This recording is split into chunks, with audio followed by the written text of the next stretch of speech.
if you have to. So we're talking today about that little teeny subject in Christianity called Jesus Christ. Just a tiny little slice of everything. Our basic question that we want to ask today is essentially the question that John Shelby Spong asked as the title of one of his questions. What think ye of Christ? As one of his chapters. What do you think of this thing called Jesus, thing called Christ? Not what it should be, what it's become, all of those kinds of things. And one of the big things that I think we want to look at is the assignment I gave you at the end of last week. What do we do with this Christ who has been turned into too much of just reward and punishment? Right? Where if you're a good boy, Christ puts a gold star on your forehead. Right? And if you're bad, you get sent to a corner. Because that's a lot of how it's been portrayed, hasn't it? Mm-hmm. How many love that Christ? Not me either. Right? That to me seems a very small and not very redemptive concept. And yet, as Bishop Spong talked about in the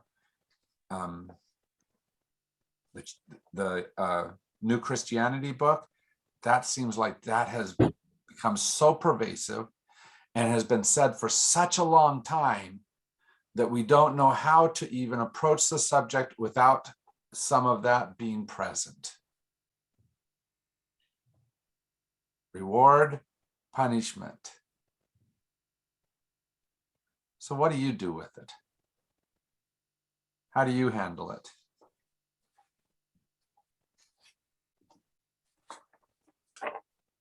What happens to the music?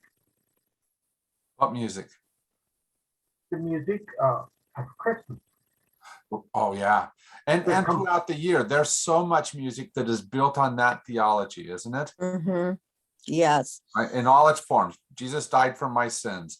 Amazing Grace, even, which is a great song, but is much too about the wretch like me Mm-hmm. than about just the wonder of the Christ. Yeah. Yeah. You're right, and all of that, which in a very real way defines how we approach religion, right? That music is part of the emotional attachment we have to religion, and some of those songs are not the best theology. For me, it's so refreshing to read Spong and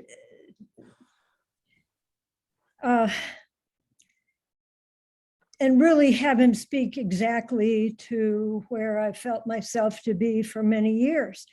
I desire to follow Jesus, but I certainly have not believed a lot of the, let's call it the mythology and the old stories about Jesus and where he came from and what he can do and all of this, and that he was born of a virgin and all those things. So yesterday and today I was sort of seeking from Spong, and I find it really sort of exciting and to read Spong's description of his own experience of Jesus, as a God-filled human. Yeah. I love that he very strongly asserts his love of, but also very strongly asserts, but not the way you gave it to me. Yes. Right? Because we all grew up in an older configuration of who Christ was. Older concepts, older ideas, older theologies. And we have to decide, can we still hold on to, or at least one thing Bishop Spong is giving to us is permission to let go. Mhm. In fact, at one point he said, this was in the Change or Die, he said, not every image of Jesus is worthy of survival. Right. I think what I struggle with is in the letting go, what then do I grab onto? I think back, like we were just talking about the music. That's right. And you and I've joked around a lot about, you know, our particular taste in religious music, but some of the more modern religious music can absolutely take you there. Right. But and I loved it. It was a huge part of my day. And now I can't even put it on because I'm so conscious of the theology behind it. It sucks the fun out. Right. So I'm like going, okay, well, what do I put in its place? I mean, no offense, but I have not found music that is progressive or music that is more just Jesus that comes anywhere close. Right. And it makes me want to bang my head on the wall, because that same creativity that flows through them has got to be flowing through us as well, you know, and when is that going to come out? And so in the interim, I'm just kind of sitting here going, God, I'd really like to listen to some music, but there's nothing to listen to. You know, the hard part is this, Deborah, because there is amazing music that's out there. The bad part is that there's not as many consumers of it. Because, for example, if Hillsong puts out a song, you can bet that it's Right. going to be theologically harder for me to listen to, but a lot of people are going to buy it. Yes. Right. And so it will be very pervasive in the Christian circle. Whereas if Carol, name just slipped out of my head, Carol Gillette Winslow, I think it is. If she puts out a song, it may be wonderfully done. It may speak my theology, but it's not going to be easy to find. And is that kind of a similar style as Hillsong? Sometimes. I mean, there's all kinds of different music that's being done out there. It's just right now, at least, what you're talking about is the minority voice there. That's not where the Christian record companies are making their dollars. Right. It's not where the money is. Yeah.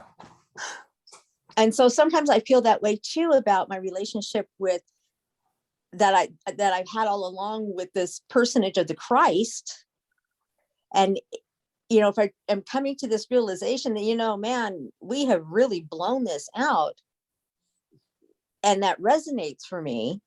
And I think I'm finally coming to that place, because I started Spong about 20 years ago and was totally not ready to hear what he had to say. I just wasn't mature enough to even begin to grasp it. So as I'm coming back at it now, I think, what do I do with it, and what do I replace it with? Yeah. Where does my relationship now shift to? Does it shift to trying to just discern this Jesus? And do I really want to have that same kind of relationship with Jesus? Because Jesus was not God, like the Christ would portray as being God. Right. So if I pray right now, if I pray to God, I'm not praying to Jesus. Yeah. And for people who come from places I come from, man, that's a big revelation. Absolutely.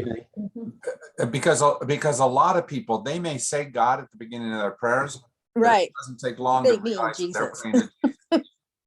That's the God they're praying to. And so is that what you want to perpetuate, or is there a different thing? So first of all, we might ask, what is it that we want to drop?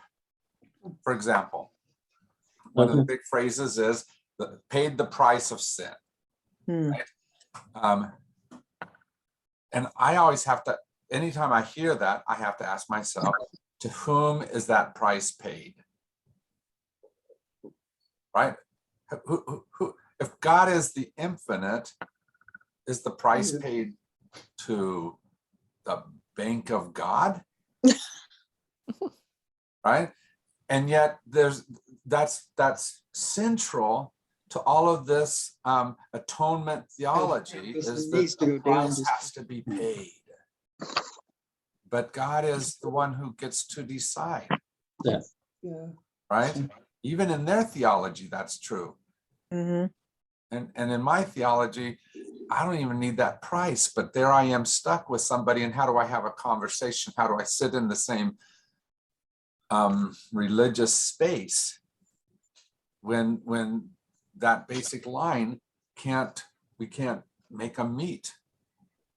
What do you struggle with? What are some of the images or phrases that you don't like?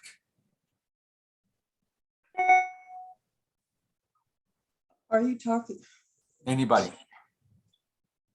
I want to say something. I don't know if we're.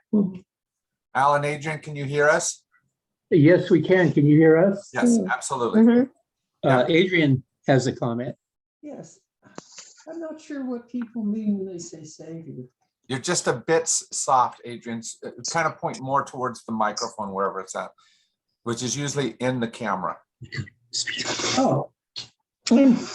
What do people mean when they say savior? That's a really good question, because sometimes what they have meant isn't what I'm willing to hold on to still. So let's answer that question. What do you mean? What do you hear when you hear the word savior? I cringe. Yeah. Mhm. Why? Tell me why means that to you. Well, I don't believe in original sin. And I don't want anyone to die for my sins. I'm supposed to be responsible for my own. Yeah. And I get very uncomfortable. Everybody, keeps on talking about Jesus and he died for our sins and he redeemed us. And it is, I tell you what, We're losing you, Adrian. We're losing you. I just walk into a wall when I hear people talk about Jesus and he redeemed us. And Yeah. I can't go very far from there. I can't go far at all. And Especially when they hold that as such an essential, Mhm. right? right. That's very core to a lot of people's theology. Yeah, that's one way I like St. Francis in the Foothills, because that wasn't the theology. And The that's theology and the baptism of the babies was that they were born into original blessing. That's a very nice way to think of it, to believe it. You know, the difficulty, let's go to that phrase you used about original sin. Now, know that our next session is when we're really going to deal with it, but it hinges on, Jesus hinges on that original sin and vice versa too. What is it that happened there? Are we this or are we that? And much of it is because of what Augustine said. And Augustine is now 1,500 years in the past. And so for 1,500 years, core to Christian theology, at least much of Christian theology, is the sense that there had to be something wrong with humanity in order for the rest of the theology to work. But why does it have the word work? So you really have to work at it. You really have to put it together, Yeah. by piece. Well, Essentially, that's what happened. Yeah, essentially part of what we're trying to do, and when we ask even just the questions that we're asking, is we're trying to say, how do I understand this God thing? How do I move in these God circles? How do I find strength and or meaning in God things? And for Augustine, it was that human beings fall of Adam happened, and so there was something that made us something less than what we would have been if we followed God's original plan. But can I say, one of the things that I struggle with that whole thing is how weak is the God who can be destroyed by one act of humankind. Think about that. That's what original sin says, that Adam and Eve took one bite of the apple, and suddenly all of God's plans were destroyed. Mhm. Now, I'm not certain that's what that's what Genesis is saying, No. because that doesn't sound like the God that Genesis continually holds up, which is a very weak God. This is a great God that did all this creation, pronounced it good, and suddenly in one act, it was not good. Go ahead, Ron. He set it up. If I can bring up, Spong throughout his life has brought up the idea that the separation between Judaism and Christianity caused us to look at the Jewish scriptures without the context. Mm. And I mean, actually, after I left evangelicalism, you can see the Genesis story. That's the old story as kind of a myth. It's about all of us, that at some time, all of us as humans leave the Eden, the paradise of being and grow up as people. And we have both a potential for good and evil. Yeah. Yeah. And I guess what I'm struggling, I was listening, two things. The first is the quote from Butch Hancock. Two things I learned in Lubbock, Texas. One was that God loves me and I'm going to burn in hell.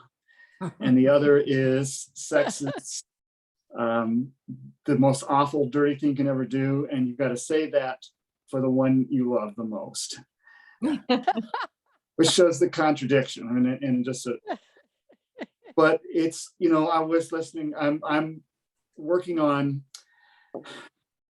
awareness meditation. That's hard because I've got a real monkey mind in the left brain. But the idea of just accepting right now, I'm feeling anxious and just letting that anxious be, and to look at all those things, the things that we're supposed to. And when I was told you're Christian, you were born again, and all that is behind you, and every time you feel that, it's doubles the shame. Yeah. And just to be able to accept what is human and to see that force as one that moves you forward. Yeah.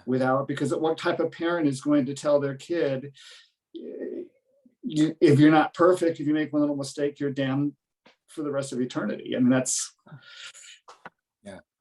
Anyways. What makes us think, Ron, that shame and punishment is that which will motivate us into heaven? Yet that is in many ways the central message that has developed over these 2,000 years post Jesus. It doesn't seem like gospel to me. But it's about, Spong brings up, it's about control. It's about. Yeah, I think that's exactly what it is. I'm reading another book that you might be very interested in. It's by a man named John Philip Newell. It's called Sacred Earth, Sacred Soul. And what he is looking Sacred what? Sacred Earth, Sacred Soul. S-A-U-L? S-O-U-L. Oh, soul. Okay. soul. Third. Soul. And what he's looking at is the Celtic influence throughout Christianity. The Celts were a very early part of Christianity. Philippi, the letter to the Philippians, one of Paul's very earliest writings. Philippi was a Celtic city. Okay, so it's that early of a connection too. And some of the earliest Christian people, like Irenaeus, were Celts, okay, and from Celtic thought. And opposed to Augustine, who was the great thinker of all of this substitutionary atonement type of theology, was a man named Pelagius. In fact, Augustine got Pelagius excommunicated because he thought too much like a Celt. But here's some of the reason why that happened. There's a doctrine that came up very early on in Christianity that was creation ex nihilo, which means creation out of nothingness, right? And you know why that happened is because if people are bad, then they have to be created out of something other than God, right? Out of the nothingness, so that there's a reason why bad can come, because out of God, bad couldn't come. But is there anything that is not God? Celts say there's not. And so they say that at the core, you, I, all of us have a part of us that remembers that God piece of us, but that we forget because of life, because of whatever it happens to be. And so there is something essentially sacred within us, and that the Christ is that which reawakens that in us. Not that we are evil and suddenly we become good, but that we have powerful good already there and we awaken to it. Mhm. That's not unlike what the Gnostics said. The Gnostics said that you had knowledge, and the Gnostics were basically wiped out by the Constantine revolution, right? And they basically said there's knowledge that you have, you just have to remember it. Well, both of those types of things didn't easily fit into Augustinian theology, which said, no, we got to make you wholly other and wholly unable to be like God. And so God's the only one who can lift you out of that. But you're using Christ and God as the same. Because you were talking initially as Jesus, Christ raising. So that's what you're saying. Yeah. And so what I'm saying with all that is, okay, so how we view our relationship between us and the divine, Okay. then can change how we view Christ. So Spong in in one of his books, the New Christianity book, went through this extended telling of how post Jesus in Paul, then later in Mark, then in Matthew, then in Luke, the theology increasingly raised the level of who Jesus was until John basically had him already as God, way back before time started. And that was an attempt to do what essentially Augustine was doing, to say, then you can't be like him at all to human beings. And Celtic theology, and I think my theology, is that at least part of what the Christ figure does is calls me to become more like that. And as I read through the things that Jesus taught, the stories that he told, the way that he interacted with people, almost all of it was an empowering voice that was saying, what else can you be? Mm-hmm. And was drawing each person to their higher self. He wasn't asking questions of, he wasn't saying, look how bad you are, you need to be saved. Those were words that never escaped from his lips or from his thought pattern as I read it. But that's what we have post Jesus decided is the truth. But I like better the truth of, do you remember who God is in you? And are you living into that new reality, not the old reality of? Now, don't get me wrong. Bishop Spong isn't saying that people can't be evil. He's pretty clear about the fact that we can do all kinds of bad stuff to each other, right? Mm-hmm. He's not trying to say that. It's that in the midst of that, is there another truth about us? And not just a truth about that God can save us, but that we have something in us that helps us to lift that area. But you use the word save. What is God saving us for? I mean, Yeah, yeah. what is And he- so that's a really important thing. Is Jesus about salvation, or is there another word that's a better word for what we think Jesus is about? Because we've used the word save and salvation for such a long time that it's hard for us even to think Jesus without hearing salvation. But what is Jesus for you? Perhaps salvation is a state of a lack of fear, a space of serenity, a space of inner peace. I like that idea. And the idea,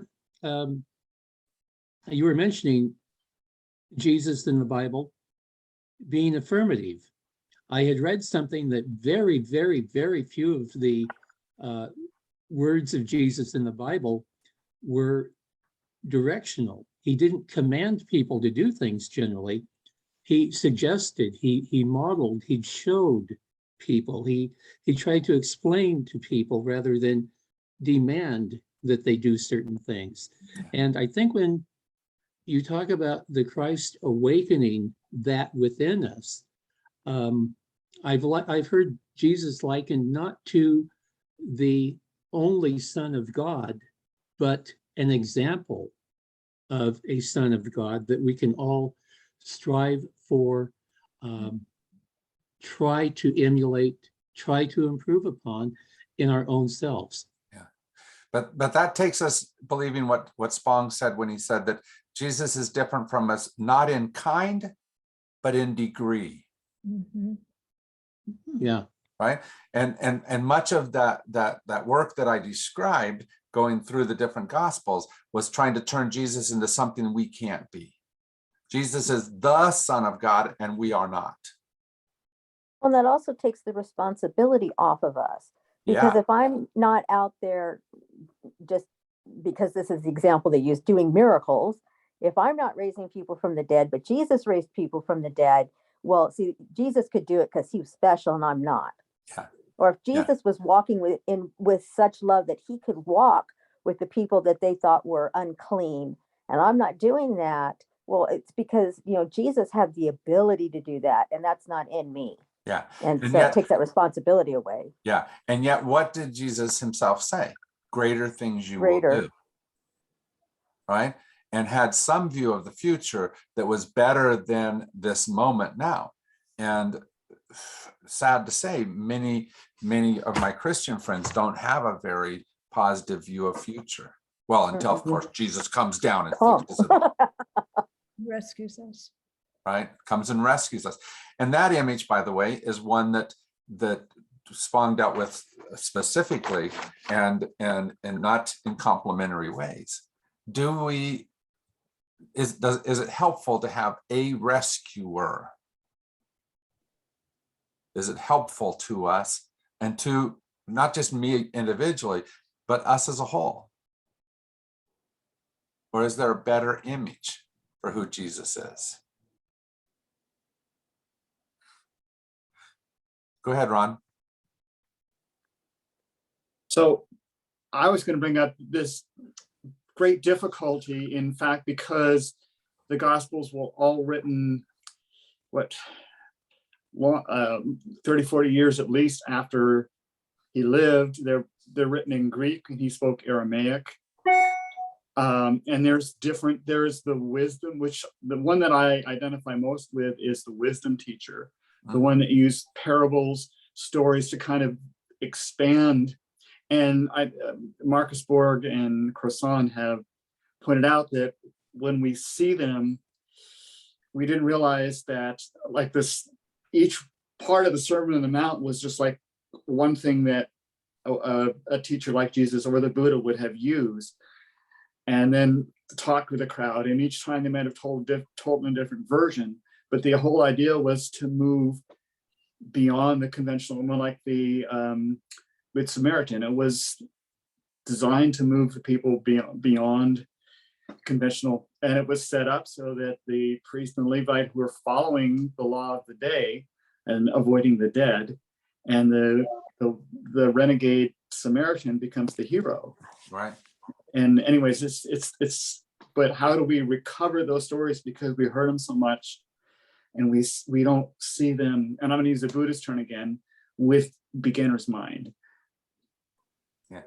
And the hard part, Ron, is that I'm not ever certain that we heard them for the first time. You know why? When we hear those stories, when we hear what Jesus speaks, very often what we do is we say, well, Al needs to listen to this because this will fix him. Right? And we take those stories, we aim them outside of ourselves. Yeah. Rather than, all of what Jesus did was spoken to the religious institution of the day, to religious people that were trying to follow and be, to understand and be part of this God movement. And he was challenging us within the church, not those outside of the church. And yet that's where we aim it all the time, isn't it?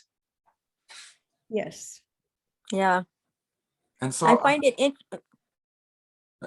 go ahead. I was just gonna say, I find it interesting that if you studying out the stories of Jesus, and if you study out the things that were done, the miracles and whatnot, they were done, the miracles were provided not to the Jews. There weren't Jews who received like that from Jesus. And if you go into the Old Testament, many, many, many of the great things that were done, the mythologies that were told, they were not for the Jews either. They were people who were helping Jewish people. They were the outsiders. Right. And it continues through the New Testament with Jesus in blessing these outsiders who should be, the ones who were not getting it, and the Jews get nothing. Right. And I'm not saying Jews because they're Jews. The religious establishment of that day got nothing. But Ron used a really good word, I think that's important, that he used the word beyond. In a very real way. I think part of what Jesus is doing in the New Testament, and part of what Christ is doing today, is that calling beyond. And we all understand why somebody else needs to be carried beyond wherever they're thinking, because we can obviously see how they're not doing things right. But how do I need to? You know what gets in the way of that is that sometimes when we talk about sin, which is of course what we say Jesus is fixing, you know how we define sin? Sin is that really bad stuff that I never have anything to do with. I may say I'm a sinner, but I kind of mean I used to be, maybe because I used to do that stuff, because now I'm good. But what I mean by good is I'm average. And so I don't move anywhere. And I think what Jesus is calling us to is above average. Saying this is not good enough. I want you to strive to be the best. How do you become your better self? Not how do you escape this way down here bad stuff? How do you become your best self? And if we don't see it that way, we assign all of those tasks to somebody else. They're the ones who have to repent of, not me.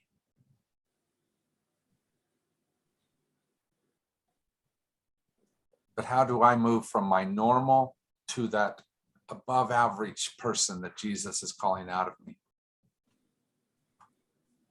Because something like turn the other cheek, I will never, ever perfect the following of that commandment. I'm a little too willful to always turn the other cheek. I kind of like telling people why they're wrong. Right? And yet that command makes me think and say, okay, what do I do to take a step towards it?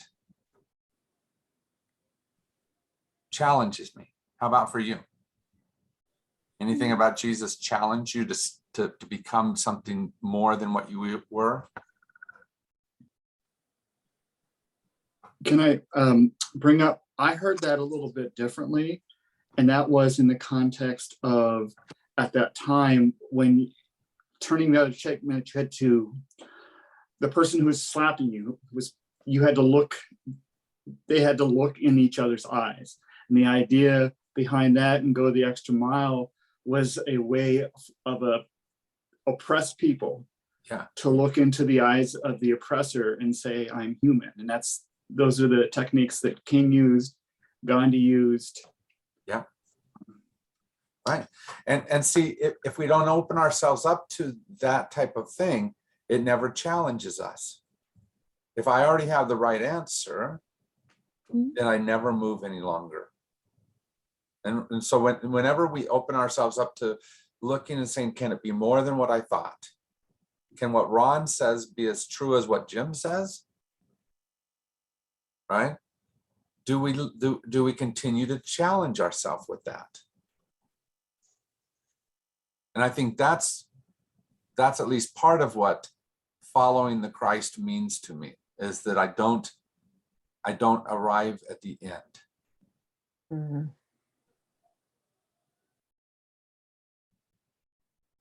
I've told you that in Mormonism, growing up, I already had all the right answers. I knew exactly how to act by the time I was 12.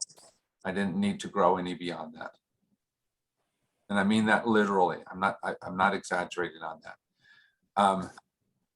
But I think that many of the people that I talk to seem to be in that same space.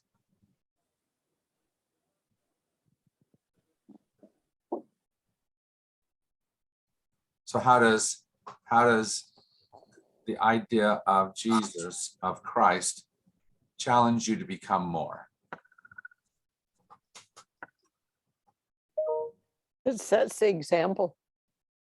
That's the example for sure, right? I think for forgiveness, that's a challenge for me. It is a challenge, isn't it?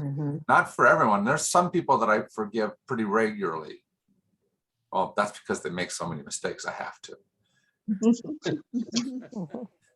But there's other people that are really hard for me to forgive. How about you? Hard for me to forgive Republicans. Yeah, especially right now. I'm not really making a joke. You know, in the abstract, I can think about forgiving all kinds of people that do bad stuff, terrible stuff, you know, and Spong talks about how that's what love is. But in the abstract, and when in the specific, I have some family members who are very devout right-wing conservatives, and I love them, no problem. But when I get a little more abstract and I think about the Republicans in the legislature and the Republicans in the Congress and what I believe they are doing to democracy, et cetera, then it's kind of hard for me to be compassionate and to love them. I mean, honestly, that's a challenge for me. And yet I believe, led to do that. I can't believe, Ann, that you're essentially saying that you don't quite love Mitch McConnell perfectly. I'm working on it, Jim. It is hard, isn't it? That's one of the challenges. What I have to keep reminding myself is almost all other people believe they're doing the right thing. You know, including people that many people would say are bad. I'm not talking politically now, but when you talk about politics and what people believe, they truly believe they know the right thing and that the opposite group is wrong and destroying our country. And so I fear the same thing. So if I kind of remind myself, most or all these people truly believe they're on the right side and they believe what they're doing is right, then I have to show a little compassion.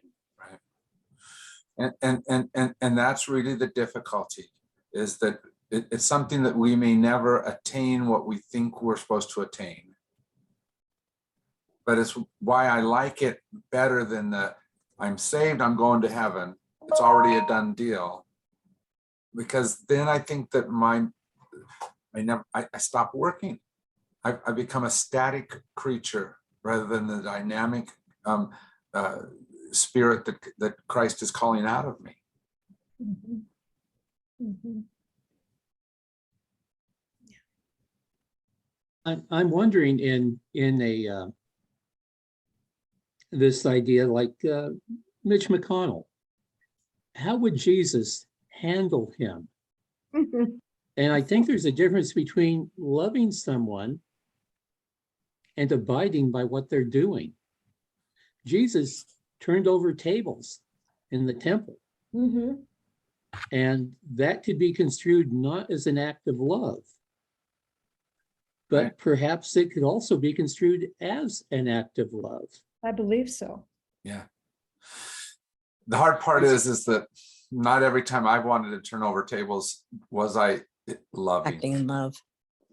And that's the Yeah. difficulty, is trying to figure out when it is that that's the action that is truly a loving action. But at least part of my holding on to Jesus as example is to try to figure that out and not just assuming that I already know. Yeah. Go ahead, Ron. If I can bring that, because Spong throughout his life spoke out. He spoke out against homosexuality, or for opening up. As he said, homosexuals as real people. As he said, he lived in a church that was segregated by race. Mm-hmm. And I think he tells the story that when integration came to the southern town that he was in, the sheriff was in the town, and his congregation. He said, "I'm expecting that you will be there to help guide these children into the school, and if you won't do it, I will." So I'm looking, and I'm also thinking of Mel White's book, Stranger at the Gate, and Soul Force. That idea of bringing in a love for a person, but also standing up because what their oppression is hurting other people. And in fact, I would say that what we need to hear is the oppression of the Republican Party is hurting us all, including the Republicans. Right. Yeah, I totally agree that we must fight for what we believe is truly right, but we don't have to hate while doing it. Yeah. And that's why Jesus's life is so powerful. When did he strike back? Not very often. Mhm. He stood firm, Mhm. spoke sometimes sharply, but when did he fight back? Mhm. Right. And so it's really, it's a different type of thing than where we usually go to easily.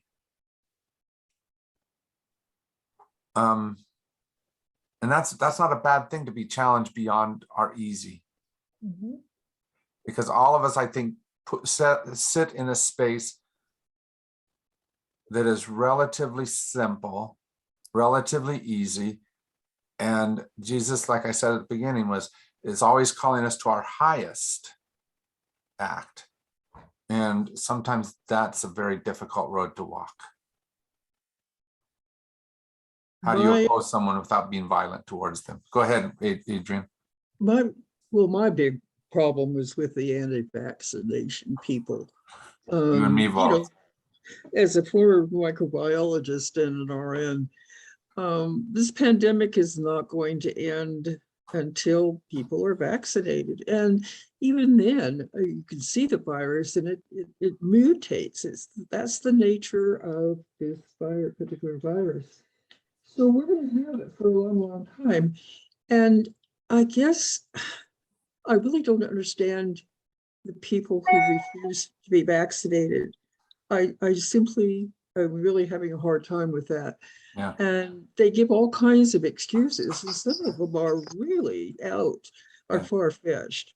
And no, I cannot forgive them. I still have friends who are working in the unit in my old hospital. Right. And Kim's told me that I always think of the unit as a place where it's hopeful. This is where people come, and for the most part, they leave.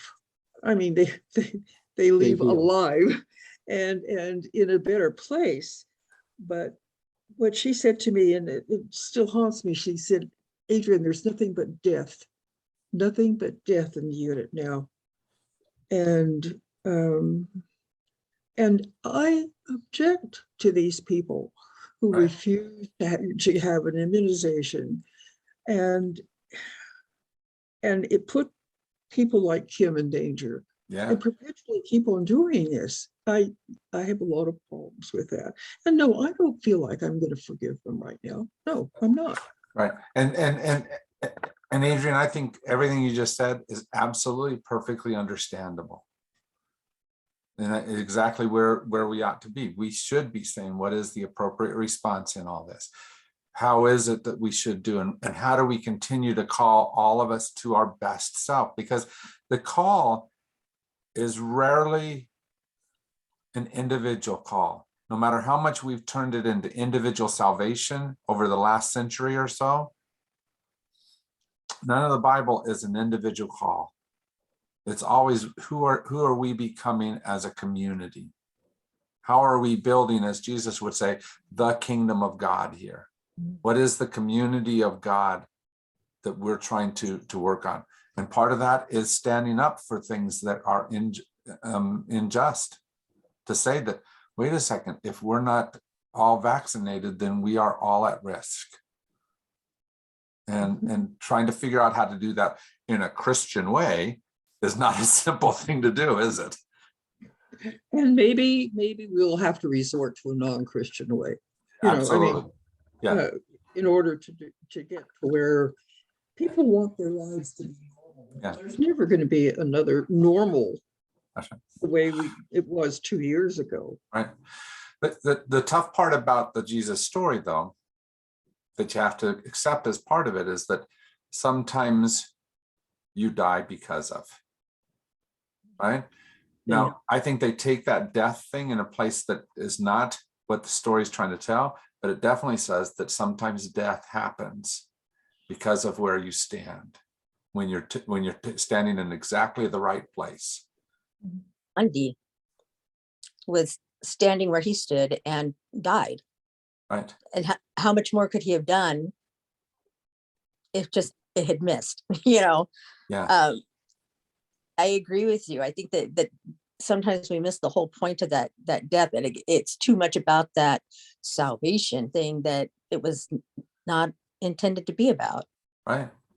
And even too much about just the after death, that he's still alive even though he died. Oh, It's even beyond that. It's that sometimes the truth of that story is that sometimes you lose part of what is meaningful to you because of where you have to stand. It means sometimes you have to say to a family member that you love that you can't go down the road that they're going down. And that's tough. Did he really have to die? I think the way that life works, I think there's lots of people who could have stopped that death, but there's lots of people who didn't stop that death too. Why couldn't he stop it?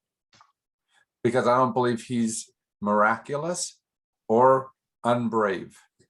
He has the courage to keep being who he is. And I don't think he is one who can miraculously knock down all of the Roman guards. I think he could have chosen to go. You're next, Judy. I think he could have chosen to try to raise up his followers in an armed rebellion. But I think that went against who he understood himself to be. mm-hmm. Go ahead, Judy. I was just going to say, I think too, Adrian, this is really a story. I mean, none of this is historical. Jesus wasn't a magical persona or anything. And at this time, one of the things that struck me a lot recently is when I read the history of this time, there was Jews and Christians were crucified. I mean, Caesar and Herod the Great and his son, and these rulers, Nero, all these, they crucified huge amounts of population because they saw them as a threat to them. And so I think that, you know, it's really this whole time period was so much about the persecution of this group of people. And I think I'm really grappling with how to deal with, how to put all this into perspective, and what I want to glean out of this myth, this story of Jesus. Yeah. By going through history and learning as much as I can, but also taking from it. It's like you've been talking about tonight. What does this story mean to me? And I go back to being a little girl, and just Jesus was the little stories I learned and stuff as a little girl from my grandmother Ruby was, he was love. He stood up to power. But mainly it was just welcoming children and women and people who were oppressed to get, you know, it was like the sinners. That's who he stood up. That's who he ate lunch with. That's who he broke bread with. That's who he spent time with and gravitated towards. So to me, it's all about, I don't know, I'm really wrestling right now with what I do want to take away from this whole thing, this whole story, and the power of it. Let me give you at least one thing that might help, Judy. I don't know if it will or not, but Walter Brueggemann, do you know him? No. Old Testament scholar, marvelous scholar. He frames most of the questions about Jesus and about Old Testament as well as a fighting against empire. Yes. Right? So how is it that it's not that an individual is bad, even the one at the top, the Nero, right? But that the empire that empowers that person, or that also calls out to our own soul, is what's wrong. So at least one of the ways that I reconcile some of the struggle with the Republicans is that they have bought into empire. And so even if their own heart is trying to do what's right, they've bought into empire and they're perpetuating empire. And that's what we really have to fight. Does that make sense? Yes. And also, what are we going to do because of gerrymandering and making voting harder to do? Yep. What are we going to do if we lose our democracy? That's right. That is all. Not an impossibility, people, not at all. That's right. And especially right now, how are we going to live our lives? And how are we going to be able to stand up to, I mean, we're going to be at essentially the same thing. The good news is that you've done a lot of solving, Jesus. You've done a lot of helping me understand better. The bad news is you got some stuff left to do. So in 2 weeks, on the 6th, I think it is, you have 2 weeks off, and then we come back and talk about the little subject called sin, or more specifically, the original sin. Hey, cakewalk. And so I will send, as soon as we're done here, I will send a thing out to you that has the 2 chapters that he wrote about, one from 2 different books. So there's not a lot of reading, but a lot of it comes down to what we've already been talking. How is Jesus part of that conversation around sin, and specifically original sin? But before we go, I want to read to you one last thing. At the end of the book that I did a bunch of reading in, great book that you ought to do, you ought to look at. It's the looking at Jesus. Oh, I'm forgetting the name completely. I'm sorry. At the end of the book. You mean for the first time? You're not talking about Marcus Borg, you're talking No, about. no. This, Give me a this second, one, I'll tell you. this one, Jesus for the non-religious. That's exactly right. Great book. And at the very end of it, he puts a poem in there. And this is it. And it's called Christ Power. He says, look at him.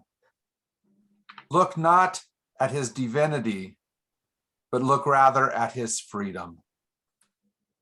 Look not at the exaggerated tales of his power, but look rather at his infinite capacity to give himself away. Mhm. Look not at the first century mythology that surrounds him, but look rather at his courage to be, his ability to live, and the contagious quality of his love. Mhm. Stop your frantic search. Be still and know that this is God, this love, this freedom, this life, this being. And when you are accepted, accept yourself. When you are forgiven, forgive yourself. When you are loved, love yourself. Grasp that Christ power and dare to be yourself. Mhm. Isn't that a marvelous? Wow. It's great. So have a good Christmas. Hopefully I'll get to see most of you during at one point or another over the next couple of weeks, but I will see you again in this 2 weeks from now. And we'll talk about sin and how all of you are. No, I'm just kidding. Take care, my friends. Can I get Thank an you, amen? Jim. Merry Christmas.